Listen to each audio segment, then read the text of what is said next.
Hello everyone, welcome to defence Guru Jammu. Last lecture में हमने आपका इंडियन पॉलिटी शुरू किया था। आज हम इसके जो साइलेंट फीचर है हमारे इंडियन कॉन्स्टिट्यूशन के वो पढ़ेंगे। आप सबको पता है 1947 से लेकर 1950 के बीच हमारा क्या बना था, कॉन्स्टिट्यूशन बना था, और लगभग इसमें 3 साल लग चुके थे। अब काफ़ी सारी चीज़ें हमने पढ़ी थी कि जो हमारा जो संविधान है इसके क्या क्या फीचर है। जो पहला फीचर है इसका वो क्या है, बारोड कॉन्स्टिट्यूशन। आपको लास्ट लेक्चर में मैंने बताया था कि लगभग 60 कंट्रियों से हमने क्या लिया, अपना संविधान लिया है, उनकी बेस्ट चीज़ें अपने जो संविधान में इनकलकेट की हैं। अब सबसे पहले आपको मैं ये चीज़ बता देता हूँ कि हमने कुछ आइडियाज़ तो लिए हैं, पर जो हमारा मैक्सिमम आइडिया है वो हमारे गवर्नमेंट ऑफ इंडिया का एक्ट था 1935, वहीं से लिया गया था। लगभग 70% जो पार्ट है हमने जो कॉन्स्टिट्यूशन का कहाँ से अडॉप्ट किया हुआ है, गवर्नमेंट ऑफ इंडिया एक्ट 1935 का से ही क्या किया, अडॉप्ट किया हुआ है। अब इसको इसमें देख लेते हैं इसमें क्या क्या चीज़ है। सबसे पहले फेडरल सिस्टम, सबसे पहले क्या आ गया, फेडरल सिस्टम। ये हमने कहाँ से लिया है, ये हमने गवर्नमेंट ऑफ इंडिया एक्ट 1935 से लिया हुआ है। Office of the governor, governor का ऑफिस होना चाहिए, ये भी कहाँ से लिया है, गवर्नमेंट ऑफ इंडिया एक्ट से लिया हुआ है। अब पीएससी होना चाहिए, हर स्टेट में उसका एक पीएससी का ऑफिस होना चाहिए, जो रिक्रूटमेंट करेंगे किसकी, आपके एक क्लास जो आपके ऑफिसर रहते हैं उनकी। और इमरजेंसी, आपको पता है कल को इमरजेंसी लगेगी, तो ये प्रोविज़न कहाँ से लिया हमने, ये सभी प्रोविज़न हमने कहाँ से लिए हुए हैं, गवर्नमेंट ऑफ इंडिया एक्ट 1935 से लिया हुआ है। अब सेकंड चीज़, ब्रिटिश कॉन्स्टिट्यूशन से क्या लिया हुआ है, ब्रिटेन से हमने क्या लिया हुआ है। सबसे पहले जो ब्रिटेन का कॉन्स्टिट्यूशन है वो क्या है, अनरिटन है, ठीक है, क्या है, अनरिटन है। और यूएसए का क्या है, हमारा रिटन है। पार्लियामेंट्री फॉर्म ऑफ गवर्नमेंट, ये हमने कहाँ से लिया है, ब्रिटिश कॉन्स्टिट्यूशन से लिया है। अब पार्लियामेंट्री फॉर्म ऑफ गवर्नमेंट का मतलब क्या हो गया, देखो दो तरह की गवर्नमेंट होती है, एक प्रेसिडेंशियल फॉर्म ऑफ गवर्नमेंट होती है, एक पार्लियामेंट्री फॉर्म ऑफ गवर्नमेंट होती है। प्रेसिडेंशियल फॉर्म ऑफ गवर्नमेंट में जो हेड होता है, मेन हेड होता है, वो कौन होता है, प्रेसिडेंट होता है। और पार्लियामेंट्री में हेड कौन होता है, आपका पार्लियामेंट होता है। अब कैबिनेट का सिस्टम, अब कैबिनेट क्या होता है, मैंने कल बता दिया था, लोकसभा राज्यसभा, ठीक है। ये कैबिनेट का जो सिस्टम है वो हमने कहाँ से लिया, ब्रिटेन से लिया हुआ है। अब अगर कैबिनेट होगा, लोकसभा होगी, तो लोकसभा को जो चेयर करता है वो कौन होता है, स्पीकर होता है। तो स्पीकर की जो पोस्ट है वो हमने कहाँ से ली है, वो भी हमने ब्रिटेन से ली है। और हमारे यहाँ पे क्या है, सिंगल सिटीजनशिप है, हमारे यहाँ पे क्या है, सिंगल सिटीजनशिप है, वो भी हमने कहाँ से लिया है, ब्रिटेन से लिया है। अब डिफरेंस मैं आपको बता देता हूँ कि ये सिंगल सिटीजनशिप और डबल सिटीजनशिप का क्या है, या ड्यूल सिटीजनशिप, इसमें क्या डिफरेंस है। सिंगल सिटीजनशिप होगी, हम सिर्फ इंडिया के ही सिटीजन में, हमारे यहाँ पे ऐसा कुछ आता है कि दिल्ली की सिटीजनशिप मिल जाए हमें, पंजाब की सिटीजनशिप मिल जाए, ऐसा नहीं होता। पर ड्यूल में क्या होता है, जैसे यूएसए में है, यूएसए में एक आदमी के पास यूएसए की अगर सिटीजनशिप है, और अगर वो न्यूयॉर्क रहता है तो उसके पास न्यूयॉर्क की भी क्या होगी, सिटीजनशिप होगी। तो ये बेसिक डिफरेंस होता है हमारा किसका, सिंगल सिटीजनशिप का। अब यूएसए से हमने क्या क्या लिया हुआ है, सबसे पहले आप सबको पता है सबसे पुराना जो कॉन्स्टिट्यूशन है, संविधान है, वो किसका है, यूएसए का है। फंडामेंटल राइट्स, जो फंडामेंटल राइट्स हैं हमारे पास, कुछ इंडिविजुअल के फंडामेंटल राइट है, वो हमने कहाँ से लिए हैं, यूएसए से लिए हैं। प्रियम्बल कल हमने पढ़ा था, जवाहरलाल नेहरू ने इनको गोल्स की तरह अडॉप्ट किया था। तो ये जो फंडामेंट प्रियम्बल है ये भी हमने कहाँ से लिया है, यूएसए से लिया हुआ है। अब यूएसए में कौन होते हैं, प्रेसिडेंट और वाइस प्रेसिडेंट होते हैं। तो प्रेसिडेंट की पोस्ट और वाइस प्रेसिडेंट की पोस्ट भी हमने कहाँ से लिया है, यूएसए से लिया है। अब एक प्रोसेस होता है जिसको हम कहते हैं इम्पीचमेंट प्रोसेस। इम्पीचमेंट प्रोसेस क्या हो गया, अगर हमें रिमूव करना है, इम्पीचमेंट का मतलब क्या हो गया, रिमूव करना। अगर प्रेसिडेंट को रिमूव करना है, उसके प्रोसेस को हम बोलते हैं क्या है, इम्पीचमेंट प्रोसेस। ऑब्वियस है, अगर प्रेसिडेंट हमने यूएसए से लिया है तो उसको इम्पीचमेंट कैसे करेंगे, निकालेंगे कैसे, वो भी हमने कहाँ से लिया होगा, यूएसए से लिया होगा। और इसके अलावा क्या क्या चीज़ें ली हैं और मैं आपको बता देता हूँ।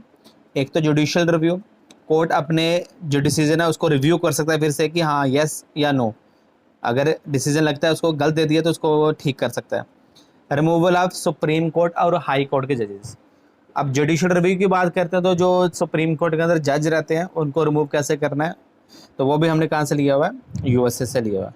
अब आयरिश कॉन्स्टिट्यूशन, अब आयरिश से क्या लिया हुआ है, आयरलैंड से क्या लिया हमने, तो DPSP, directive principle of state policy, आगे हम डिस्कस करेंगे।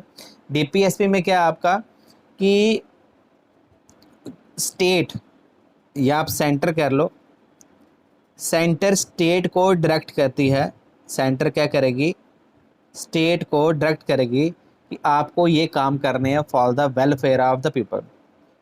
पीपल के वेलफेयर के लिए आपको क्या करना है, कुछ काम करना है। अब काम कैसे क्या हो सकता है, उनको एजुकेशन प्रोवाइड करनी, उनको बेसिक नेसेसरी चीज़ें जैसे कि वाटर प्रोवाइड करना।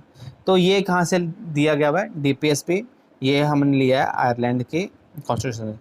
अब नॉमिनेशन मेंबर ऑफ राज्यसभा के अंदर नॉमिनेशन मेंबर होने चाहिए, तो वो भी हमने के लिया आयरिश कॉन्स्टिट्यूशन से लिया हुआ। अब उसके बाद हमारा आ गया रशिया से।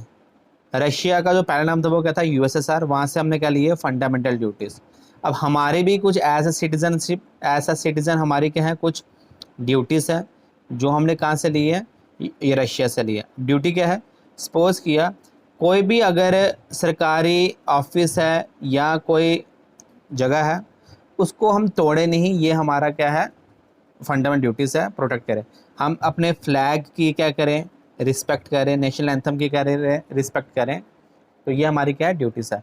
ऑस्ट्रेलिया के कॉन्स्टिट्यूशन से क्या लिया है, अब वहाँ से हमने लिया है कंकरेंट लिस्ट और जॉइंट सिटी। अब कंकरेंट लिस्ट का हो गया, अभी जब आप आगे शेड्यूल पढ़ोगे वहाँ पे लिस्ट का पढ़ोगे, एक यूनियन लिस्ट होती है, एक क्या होती है हमारे पास, यूनियन लिस्ट होती है, यूनियन लिस्ट होगी, एक हमारे पास स्टेट लिस्ट होती है, और एक अब हमारे पास कौन सी होती है, कंकरेंट लिस्ट होती है। कौन सी होती है, कंकरेंट लिस्ट होती है। अब यूनियन लिस्ट का मतलब हो गया, इसका मतलब हो गया, यूनियन का मतलब हो गया कि जो जो आपके पास जो जो बेसिकली यूनियन लिस्ट के अंदर है, मतलब कि जैसे डिफेंस के रिलेटेड अगर लॉ बनाने हैं, वो कौन बनाएगा, सेंटर बनेगी।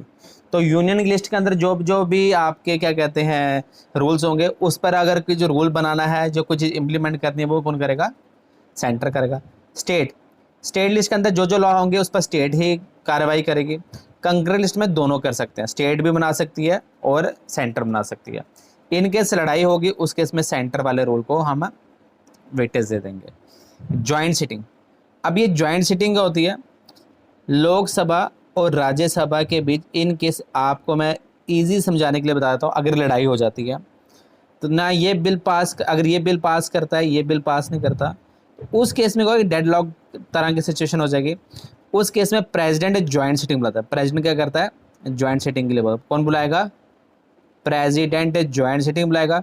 और इसको चेयर कौन करेगा, स्पीकर करेगा। इसको चेयर कौन करेगा, स्पीकर करेगा। चेयर कौन करता है, स्पीकर करेगा। ठीक है, तो ये हमने कहाँ से लिया, ऑस्ट्रेलिया से लिया। अब साउथ अफ्रीका से क्या लिया हुआ है, इलेक्शन कैसे होंगे राज्यसभा के, और अमेंडमेंट। अब संविधान बना तो दिया, उसको अमेंड कैसे करेंगे, में चेंजेस लानी है। अब देखो आज से लगभग 70 साल पहले, 71 साल पहले अगर हमारा संविधान बना हुआ है, तो पहले साइबर लॉ तो होते नहीं थे। अगर साइबर के ऊपर कोई लॉ बनाना है तो अब क्या लाना पड़ेगा, अमेंड करना पड़ेगा। तो अमेंडमेंट प्रोसेस कहाँ से लिया हमने, साउथ अफ्रीका से लिया है। जर्मनी, इसका पहला नाम वाइमार भी था। ठीक है, यहाँ से के लिए फंडामेंटल राइट को सस्पेंड कैसे करेंगे वो लिया हुआ है। अब फंडामेंटल राइट को सस्पेंड क्यों करना है, अब इन केस ऑफ इमरजेंसी, जब इमरजेंसी लगती है तो हम आपके जो फंडामेंटल राइट है वो क्या होते हैं, कुछ सस्पेंड भी हो जाते हैं। उसके बाद कैनेडियन कॉन्स्टिट्यूशन से क्या लिया हुआ है, रेजिडरी पावर। अब रेजिडरी पावर क्या होगी, अब देखो कुछ तो यूनियन लिस्ट के अंदर चीज़ें आएंगी, कुछ स्टेट लिस्ट के, कुछ कंकरेंट लिस्ट के अंदर आएंगी। अब कुछ ऐसे रूल रेगुलेशन होते हैं जिसको पता ही नहीं हमें अभी तक कि कौन से लिस्ट के अंदर आएंगे, तो उसको कहते हैं रेजिडरी पावर। ये किसके पास रहती है, यूनियन गवर्नमेंट के पास रहती है। ठीक है, और अपॉइंटमेंट ऑफ गवर्नर भी कैनेडियन कॉन्स्टिट्यूशन के ही तरीके से होगा। अब इसके बाद पहला तो आ गया बारो पता चलेगा कहाँ कहाँ से क्या चीज़ें ली हैं। अब उसके बाद जो हमारा कॉन्स्टिट्यूशन है वो क्या है, लेंथीस्ट कॉन्स्टिट्यूशन है वर्ल्ड का, 60 कंट्रोल्स लिया तो क्या होगा, कॉन्स्टिट्यूशन होगा। तीसरा होगा जो हमारा कॉन्स्टिट्यूशन है वो क्या है, कॉसी फेडरल सिस्टम है। कॉसी फेडरल ये किसने कहा था, ये एक इमिनेंट बेसिकली पॉलिटिशियन लगा लो या एक पॉलिटिकल फिलोसफर लगा लो, केसी वाहिर, इन्होंने कहा था कि जो हमारा सिस्टम है वो क्या है, कॉसी फेडरल है। क्या है हमारा, कॉसी फेडरल है। एक्चुअली टोटली फेडरल भी नहीं है, क्योंकि हमारे यहाँ पे स्टेट को बाहर नहीं निकल सकते। फेडरल में क्या है, अगर स्टेट चाहे वो तो वो सेंटर को छोड़ सकते हैं, पर हमारे यहाँ पे क्या है, नहीं छोड़ सकते। तो जो हमारे यहाँ पे सिस्टम वो क्या है, कॉसी फेडरल है। ठीक है, तो फेडरल में कुछ रहता है तो वो देख लो आप लोग भी। फेडरल सिस्टम में क्या हो गया, मिनिमम ड्यूल गवर्नमेंट होती है, यहाँ पे हमारे क्या है कॉन्स्टिट्यूशन में थर्ड टायर गवर्नमेंट होती है। ड्यूल मतलब सेंटर स्टेट, यहाँ पे पंचायती राज भी आती है। यूनियन के पास मोर पावरफुल होती है, यूनियन के पास लेस पावरफुल होती है फेडरल में, पर हमारे यहाँ पे क्या है ज़्यादा पावर है। ठीक है, dual city GST dual citizenship होती है, यहाँ पे क्या होती है सिंगल सिटीजनशिप होती है, और दोनों में कोड वगैरह होते हैं। ठीक है, अब कल के लेक्चर में हम कॉन्स्टिट्यूशन शुरू करेंगे कि कॉन्स्टिट्यूशन में क्या होता है, लाइक कितने पार्ट होते हैं, कितने आर्टिकल्स होते हैं, वो हम आपसे कल डिस्कस करेंगे।